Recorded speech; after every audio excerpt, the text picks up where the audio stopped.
Thank you so much sir, आप सच में कमाल कर सकते हो। 2 फरवरी को देखें क्या होता है। वैसे भी आप हमेशा कहते हो एग्ज़ाम ही तो है। भाई मैंने तो अपनी तरफ से करा दिया। 2 फरवरी क्या होता है मुझे नहीं पता, आप देख लेना अपने हिसाब से। आ जाएंगे, इसमें से आ जाएंगे, कहाँ से जाएंगे। पिछली बार आए थे ना, सर्वे में से 18 क्वेश्चन आए थे। बस मैं तो उम्मीद करके चल रहा हूँ इस बार बस 15 प्लस आ जाएं और सारे के सारे नोट्स में से आ जाए। और जहाँ तक बात है एग्ज़ाम को लेकर डर लगना या एग्ज़ाम को लेकर कॉन्फिडेंस फील नहीं होना या फिर ऐसा लगना कि हम सब कुछ भूल रहे हैं, ये सारी चीज़ें एकदम नेचुरल है, स्वाभाविक है, सबके साथ होता है। हर किसी को ऐसा ही जो वो लगता है। वर्षिका का भी इंटरव्यू कॉल हुआ है, पर मुझे पता है ये जब भी कॉल हो, रोने के अलावा इसके पास में कोई दूसरा काम नहीं होता। हर हर टाइम इसका यही काम है। जबकि इसका इंटरव्यू कॉल भी हो गया अब, मतलब इसका रिजल्ट आया तब इसने मुझे फ़ोन किया कि आप रोल नंबर जो वो चेक कर दो, मुझसे इतना डर लग रहा है कि रोल नंबर चेक नहीं हो रहा। इसका रोल नंबर मैंने खुद ने सर्च किया है, इससे रोल नंबर तक सर्च नहीं हो रहा। तो यानी कि सबको डर लगना एकदम स्वाभाविक है, सबको ही डर लगता है। भले ही जो आज इस बार पहली रैंक भी आएगा उससे भी अब पूछ लिया जाए तो वो कहेगा यार ऐसा लग रहा है नंबर तो 262 के आसपास है अपने भी। यानी कि सबको ही डर लगता है। तो एकदम स्वाभाविक है, इस चीज़ को जो अपने ऊपर हावी ना होने दे, इतना सा बस ध्यान रखें और चीज़ों को कॉन्फिडेंस के साथ में बस ज़्यादा से ज़्यादा चीज़ों को रिवाइज करते हुए चलें। अब बहुत ज़्यादा कंटेंट मत उठाना, भले ही आपने कोई भी कंटेंट उठा रखा है उसी को बार बार रिवाइज करें। करंट अफेयर की कोई सी भी मैगजीन आप पढ़ रहे हो उसी को बार बार रिवाइज करें। ये जो वार्षिकांक वाला जो है, हाँ, आप उसी मान लो संस्था है उसी की को वार्षिकांक होती है, वो एक अलग बात है क्योंकि उसमें वही कंटेंट है, बस उसको अलग तरीके से प्रेजेंट किया गया है, वो तो फिर भी पढ़ लो। लेकिन अलग वार्षिकांक मत उठाना क्योंकि इसमें अलग तरीकों से चीज़ों को प्रेजेंट किया गया होगा, अलग फैक्ट होंगे, फिर आपको वो फियर ऑफ मिसिंग आउट लगेगा कि ये तो हमने छोड़ दिया था, ये तो पढ़ा ही नहीं, ये कुछ रह तो नहीं गया। हाँ चाहे दे दो, सबको दे दो, तो कहीं रह तो नहीं गया। वो सारी चीज़ें फिर हमेशा हमेशा अपने को लगती रहती है। तो इसलिए ऐसे किसी डर के अंदर जब वो ना जिए और कुछ एक बढ़िया बढ़िया भजन सुना करें, उससे जब थोड़ा सा रिलैक्स होता है। कुछ एक ऐसी है, हाँ सब कुछ सरकार तुम्ही से है। एक बहुत अच्छा भजन है ना वो कि भाई किस बात की चिंता, रघुनाथ है हमारे साथ तो किस बात की चिंता, वो सुन लिया करो। और बुरे से बस सोच लिया करो कि भाई ज्यादा से ज्यादा क्या होगा, पेपर क्लियर ही तो नहीं होगा और तो क्या हो जाएगा, कौन सा अपने को फांसी लगा रहे हैं क्या कोई। बस ज्यादा से ज्यादा क्या होगा, पेपर क्लियर ही नहीं होगा, तो इसमें इतना भी क्या डरने की बात है। 2025 जो वैकेंसियों की भरमार है, इसमें ना सही किसी और में हो जाएगा। ठीक है, तो कहने का ओवरऑल पर्पज ये है कि आपको डरने की बजाय बस कॉन्फिडेंस के साथ में और कॉन्फिडेंस रखना और क्वेश्चंस जो वो ज़्यादा से ज़्यादा अटेम्प्ट करने की कोशिश करना, उसकी प्रैक्टिस पहले से कर लो कि किस तरीके से जो गैस करना है। क्योंकि क्वेश्चन कम करना अपने आप में थोड़ा सा बाहर जाते जाने की संभावना बढ़ती जाती है। हो सके तो 140 के आसपास, बाकी 120 प्लस क्वेश्चन तो आपको करना ही चाहिए। 120 क्वेश्चन, 120 प्लस तो सबको जो करना ही चाहिए। कि कितने लोगों ने इस बार जो मेंस दिया था, इस बार किस कोई था जिसने 120 से कम किए थे इस बार, जिसने मेंस दिया था? कितने किए थे? मतलब लगभग 120 आ गया। हाँ 112 किए थे, 112 ही किए थे। पर फिर भी चलो, फिर भी 110 प्लस तो कम से कम गए, वरना लोग तो 90 क्वेश्चन करके आ जाते हैं और फिर कहते हैं कि भाई हमारा प्री अब क्लियर होगा कि नहीं होगा। 90 क्वेश्चन में तो बहुत अधिक संभावना है कि नहीं होगा।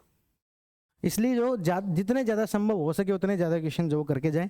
और फिर बहुत सारे लोगों को लगता है कि भाई हम कोई सब्जेक्ट छोड़ के चले जाएं क्या, तो 15 नंबर तक के क्वेश्चन के सब्जेक्ट छोड़ के जा सकते हैं, है ना। जैसे कि आपको फिजिक्स केमिस्ट्री से क्वेश्चन आते ही हैं, एक दो तो आते ही हैं, पर अब उसके लिए इतना ज़्यादा पढ़ने का कोई मतलब नहीं है क्योंकि उसका सिलेबस भी ठीक तरीके से डिफाइन ही नहीं है। उसमें लिए दैनिक जीवन में उपयोग आने वाला विज्ञान, अब उसमें क्या पढ़ें। इसलिए फिजिक्स केमिस्ट्री को छोड़ के जा सकते हो। बहुत सारे लोगों को मैथ नहीं आती, मैथ को छोड़ के जाते ही हैं। तो ये टोटल मिला के 10 क्वेश्चन ये हो गए, 2 या 3 ही हो गए, 12-13 क्वेश्चन तो हो गए यदि किसी ने मैथ छोड़ रखा है तो। अब कोई जो वो एंशियंट हिस्ट्री को लेकर परेशान रहता है तो इसमें से 5 क्वेश्चन आ जाते हैं, तो यदि या फिर ये छोड़ के जा रहे हो तो इसका मतलब है कि मैथ में से आधे क्वेश्चन आपको करके जाने चाहिए। ओवरऑल ये है कि आपका जितना छोड़ के जा रहे हो वो total question number of question जो 15 से ज्यादा नहीं होने चाहिए। इतना जो आप छोड़ के जा सकते हो, यदि छोड़ के जाना चाहो तो। मैं तो कह रहा हूँ उसको भी क्यों, मैथ जो पूरा छोड़ के जाने की वजह 4-5 जो सबसे आसान टॉपिक लगते हैं वो कर लो। परसेंटेज वगैरह जो ये आसान टॉपिक है वो करके चले जाओ। Ancient history, medieval history, modern history बहुत सारे लोग छोड़ के जाते हैं। अपन ने 8-8 10-10 घंटे की क्लास ले रखी है, ज्यादा नहीं तो वही करके चले जाओ। अब मिडिवल हिस्ट्री है, मिडिवल हिस्ट्री इतनी बड़ी है लेकिन अपन ने 4 ही टॉपिक करवाए हैं, हालांकि वैसे लगभग पूरा ही हो गया पर उसमें बहुत सिलेक्टिव ही करवाया है। सूफीज्म से क्वेश्चन आता है उसको डिटेल में करवाया, विजयनगर से आता है वहाँ से डिटेल में करवाया, सल्तनत और मुगल की आर्ट एंड कल्चर पूछी जाती है, किताबें पूछी जाती हैं, उनको डिटेल में करवाया लगभग 8 से 10 घंटे के अंदर। और आप क्लास देखोगे तो आपको लगेगा कि क्लास में ही चीज़ें याद हो रही हैं, आपको उसके लिए बहुत ज़्यादा उसके क्लास के बाद बहुत ज़्यादा एफर्ट नहीं करना पड़ेगा। एक दिन के अंदर एंशिएंट इजीली पढ़ी जा सकती है, एक दिन में मिडिवल पढ़ी जा सकती है, एक दिन में मॉडर्न पढ़ी जा सकती है। सिर्फ नोट सामने रख के बैठ जाओ अपने जो भी आपके पास हैं और क्लास जो वो देख लो। रिवीजन क्लासेस का फ़ायदा ही यही है, और रिवीजन क्लासेस पहले लाने का लॉजिक भी यही था कि 2 महीने पहले रिवीजन क्लासेस शुरू कर दी ताकि ऐसा कोई भी सब्जेक्ट जो आप छोड़ के जा रहे थे उसको एटलीस्ट उतना पढ़ के चले जाओ। उसमें से बहुत डेप्थ में कोई क्वेश्चन आएगा, उसमें से 100% सारे क्वेश्चन अपन सही नहीं करके आ सकते, पर उसमें से ऐसे क्वेश्चन जो सारे सही करके आ रहे हैं वो तो हमारे सही होने चाहिए, है ना, तो वो किया जा सकता है। एक बार कमेंट सेक्शन को बिल्कुल नीचे ले जाओ, कोई है ही नहीं क्या यहाँ पर? हाँ जनादिल द सुंदर, हम भी आना चाहते हैं।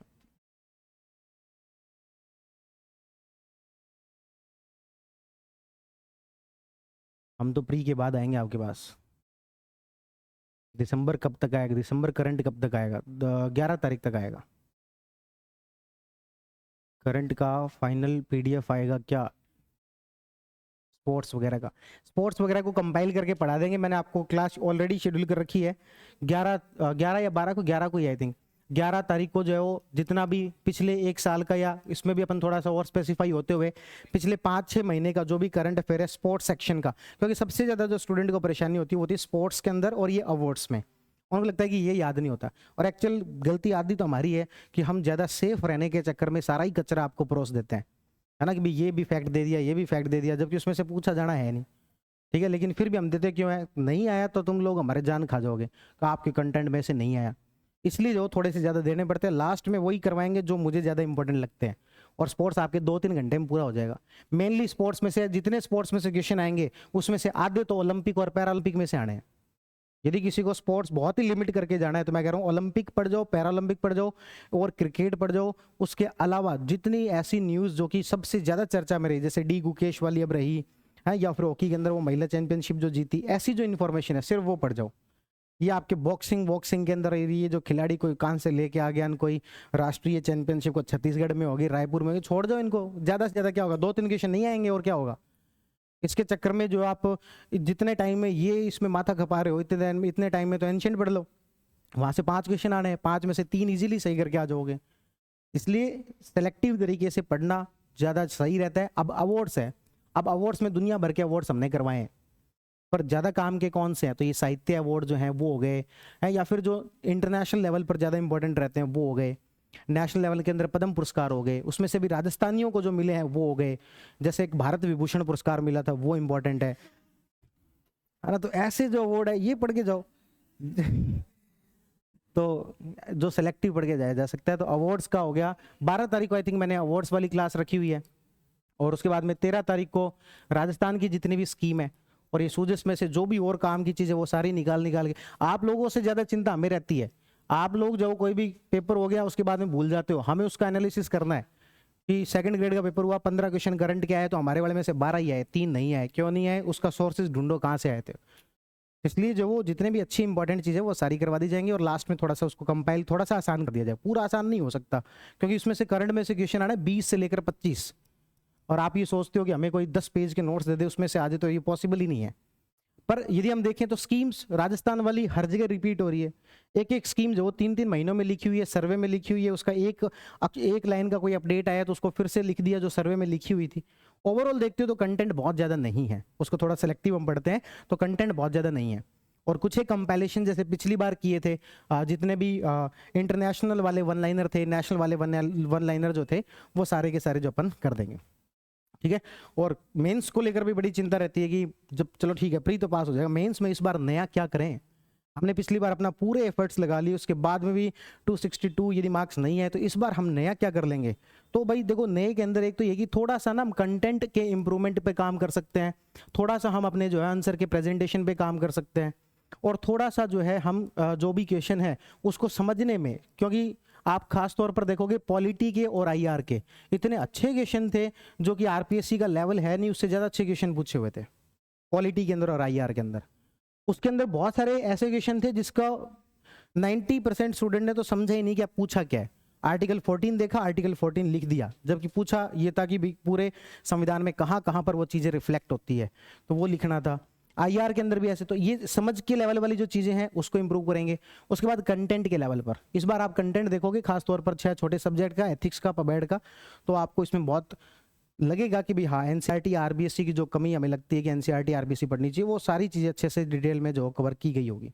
इसमें आपको कल की क्लास में ना आपको ऑडिटिंग के जो नोट्स तैयार हो गए हैं, छोटे सब्जेक्ट के नोट्स तैयार हो गए हैं, ठीक है, वो प्री के बाद बताएंगे आपको। तो ऑडिटिंग के मैं आपको नोट्स दिखाऊंगा। सबसे पहला जो टॉपिक है उस टॉपिक को कौन कौन से सोर्सेज से कवर किया गया है, आप यदि उन सोर्सेज को कवर करना चाहते हो तो आरबीएससी के कौन से क्लास की बुक के अंदर कौन सा चैप्टर है, तो वो आप खुद भी कवर कर सकते हो और हमने उसको ऑलरेडी कवर करके दे दिया है। तो ये पहला टॉपिक हो गया। फिर इस टॉपिक में से पिछले 5 सालों में कौन कौन से पीवाईक्यू आए हुए हैं, फिर इसी का दूसरा टॉपिक इसके कौन कौन से रिसोर्सेज हैं, फिर इससे आए हुए क्वेश्चन, फिर तीसरा टॉपिक जिस तरीके से आपके ये जो पीवाईक्यू वाली बुक आई है हिंदी वाली, हिंदी इंग्लिश वाली जो आरएस प्री वाली, उसी तरीके से आपको कंटेंट जो मेंस का छोटे सब्जेक्ट्स का इसी तरीके से आपको दिखाई देगा। एथिक्स में हमारे सबसे बड़ी प्रॉब्लम ये है कि क्वेश्चन में हर एक क्वेश्चन में पूछा जाता है कि इस बात को आप एग्जाम्पल के साथ समझाओ, उदाहरण के साथ समझाओ, और हम लोगों ने उदाहरण लिख ही नहीं रखे, हमारे पास उदाहरण है ही नहीं, एग्जाम्पल है ही नहीं, उनकी बहुत ज़्यादा कमी है। यदि किसी ने उदाहरण दिए भी हैं तो उसको बस फेंक के छोड़ दिया कि आपको जहां यूज करना उसको कर लो। इस बार सेलेक्टिवली उनको कहां पर कौन सा एग्जांपल यूज करना चाहिए और कौन से टॉपर ने कहां पर किया है और उसको मार्क्स मिले हैं। इस बार आप एथिक्स के नोट्स देखोगे तो वो नोट्स नहीं होंगे, एक्चुअल में बोलती हुई किताब है वो। उसके अंदर जो वो पहले आपको क्वेश्चन टॉपिक मिलेगा, उसके एग्जाम्पल मिलेंगे, फिर यहाँ पर एक टॉपर की कॉपी के स्क्रीनशॉट लगा हुआ मिलेगा कि उसने इसको यूज किया था और उसके यहाँ पर मार्क्स आए थे, और किसी ने नहीं किया था उसके नहीं आए थे। उस तरीके के एथिक्स के नोट्स तैयार किए गए। तो ओवरऑल कहने का मतलब है कि कंटेंट के लेवल पर चीज़ें काफ़ी इंप्रूवमेंट आपको देखने को मिलेगा, प्रेजेंटेशन के लेवल पर और समझ के लेवल पर वो प्रैक्टिस से होगा, वो प्रैक्टिस से होगा। प्रैक्टिस आपको जिसकी अच्छी से अच्छी प्रैक्टिस करवाने की कोशिश जो वो की जाएगी, बाकी डिपेंड आपके ऊपर करता है, ठीक है। तो अब इन सब चीज़ों के डर से बाहर निकलते हुए वापस चलते हैं चैप्टर 10 की तरफ। चैप्टर 10 में हमने एक्सटर्नली एडेड प्रोजेक्ट्स पढ़ लिए थे,